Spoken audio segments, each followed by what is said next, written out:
Assalamualaikum warahmatullahi wabarakatuh.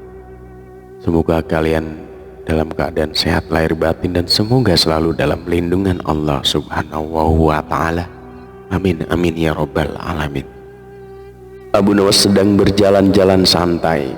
Ada kerumunan massa. Abu Nawas bertanya kepada seorang kawan yang kebetulan berjumpa di tengah jalan. Ada kerumunan apa di sana? Tanya Abu Nawas. Pertunjukan keliling yang melibatkan monyet ajaib. Apa maksudmu dengan monyet ajaib? Kata Abu Nawas ingin tahu. Monyet yang bisa mengerti bahasa manusia dan yang lebih menakjubkan adalah monyet itu hanya mau tunduk kepada pemiliknya saja. Kata Abu Nawas menambahkannya. Monyet yang bisa mengerti bahasa manusia dan yang lebih menakjubkan adalah monyet itu hanya mau tunduk kepada pemiliknya saja.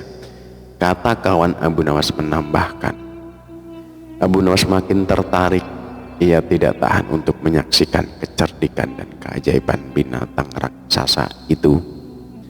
Kini Abu Nawas sudah berada di tengah kerumunan para penonton. Kalau begitu banyak penonton yang menyaksikan pertunjukan itu, sang pemilik monyet dengan bangga menawarkan hadiah yang cukup besar bagi siapa saja yang sanggup membuat monyet itu mengangguk-angguk. Tak heran bila banyak di antara para penonton mencoba maju satu persatu dengan berupaya beragam cara untuk membuat monyet itu mengangguk-angguk. Tetapi sia-sia, monyet itu tetap menggeleng-gelengkan kepala. Melihat kegigihan monyet itu, Abu Nawas semakin penasaran hingga ia maju untuk mencoba. Setelah berhadapan dengan binatang itu, Abu Nawas bertanya, "Tahukah engkau siapa aku?" Monyet itu menggeleng-geleng. "Apakah engkau tidak takut kepadaku?" tanya Abu Nawas lagi. Namun monyet itu tetap menggeleng-gelengkan kepala. "Apakah engkau takut kepada tuanmu?" tanya Abu Nawas, memancing monyet itu mulai ragu. "Bila engkau tetap diam, maka aku akan laporkan kepada tuanmu," lanjut Abu Nawas mulai mengancam. Akhirnya monyet itu terpaksa mengangguk-angguk.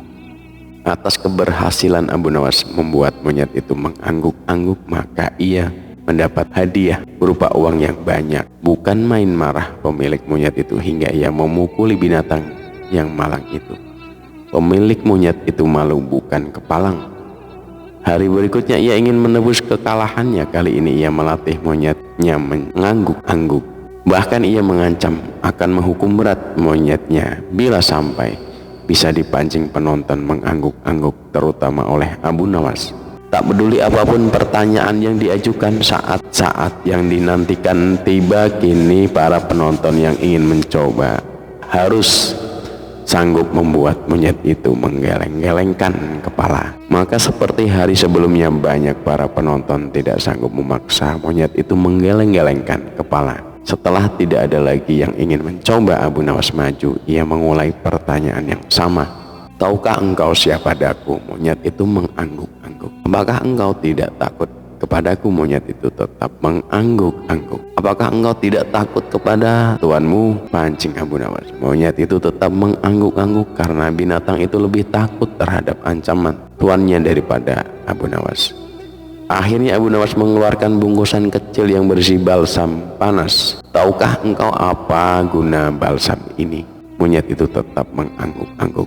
"Baiklah, bolehkah kugosokkan ke selangkanganmu dengan balsam?" Monyet itu mengangguk-angguk. Lalu Abu Nawas menggosok selangkangan binatang itu. Tentu saja monyet itu merasa agak kepanasan dan mulai panik. Kemudian Abu Nawas mengeluarkan bungkusan yang cukup besar. Bungkusan itu berisi balsam. "Maukah engkau bila balsam ini kuhabiskan untuk menggosok selangkanganmu?" Abu Nawas mulai mengancam. Monyet itu mulai ketakutan dan rupanya ia mengancam tuannya sehingga ia terpaksa menggeleng-gelengkan kepala sambil mundur beberapa langkah. Abu Nawas dengan kecerdikan dan akalnya yang licin mampu memenangkan sayembara, meruntuhkan kegigihan monyet yang dianggap cerdik. Jangankan seekor monyet, manusia paling pandai bisa saja dikecoh Abu Nawas. Baginda baru saja membaca kitab tentang kehebatan Raja Sulaiman yang mampu memerintahkan para jin memindahkan singgasana Ratu Bilqis di dekat istananya. Baginda tiba-tiba merasa tertarik, hatinya mulai tergelitik untuk melakukan hal yang sama. Mendadak beliau ingin istananya dipindahkan ke atas gunung agar bisa lebih leluasa menikmati pemandangan di sekitar. Dan bukanlah hal itu tidak mustahil bisa dilakukan, karena ada Abu Nawas yang amat cerdik di negerinya. Abu Nawas segera dipanggil untuk menghadap Baginda Raja Harun al-Rasyid. Setelah Abu Nawas dihadapkan, Baginda bersabda, "Sanggupkah engkau memindahkan istanaku ke atas gunung agar aku lebih leluasa melihat negeriku?" tanya Baginda. Abu Nawas tidak langsung menjawab. Ia berpikir sejenak hingga keningnya berkerut. Tidak mungkin menolak perintah Baginda kecuali kalau memang ingin dihukum. Akhirnya Abu Nawas terpaksa menyanggupi proyek raksasa itu. Ada satu lagi permintaan dari Baginda. Pekerjaan itu harus diselesaikan hanya dalam waktu sebulan. Abu Nawas pulang dengan hati maksgul.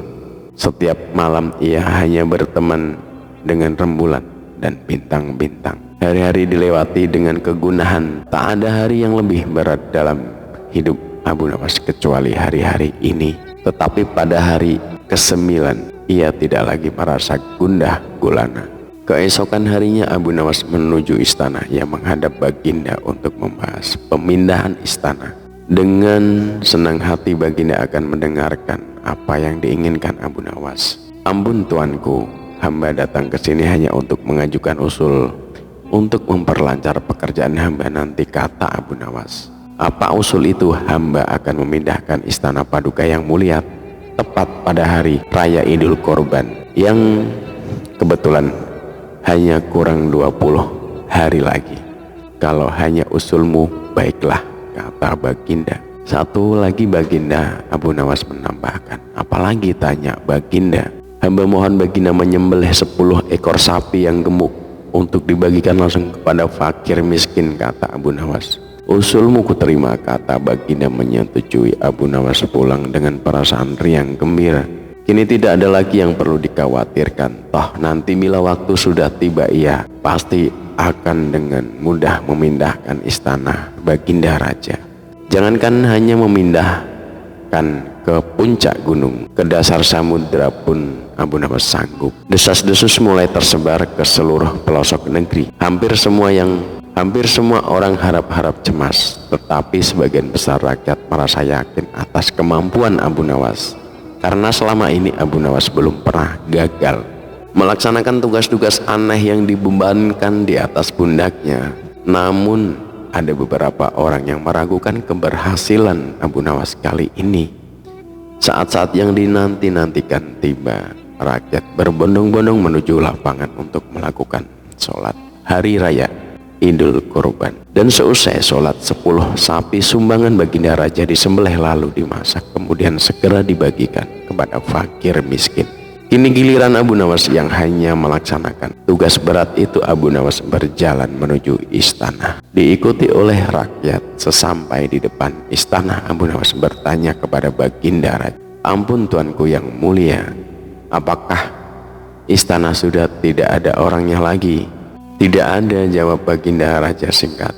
Kemudian Abu Nawas berjalan beberapa langkah mendekati istana. Ia berdiri sambil memandangi istana. Abu Nawas berdiri mematung seolah-olah ada yang ditunggu. "Benar Baginda Raja," akhirnya tidak sabar. "Abu Nawas, mengapa engkau belum juga mengangkat istanaku?" tanya Baginda Raja. "Hamba sudah siap sejak tadi Baginda," kata Abu Nawas. "Apa maksudmu? Engkau sudah siap sejak tadi?"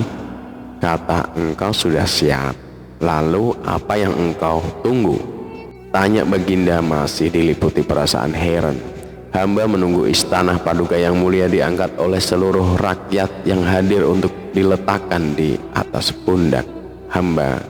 Setelah itu hamba tentu akan memindahkan istana Paduka yang mulia ke atas gunung sesuai dengan titah Paduka. Baginda Raja Harun al-Rasyid terpanah. Beliau tidak menyangka Abu Nawas masih bisa keluar dari lubang jarum. Sekian, semoga terhibur, dan wassalamualaikum warahmatullahi wabarakatuh.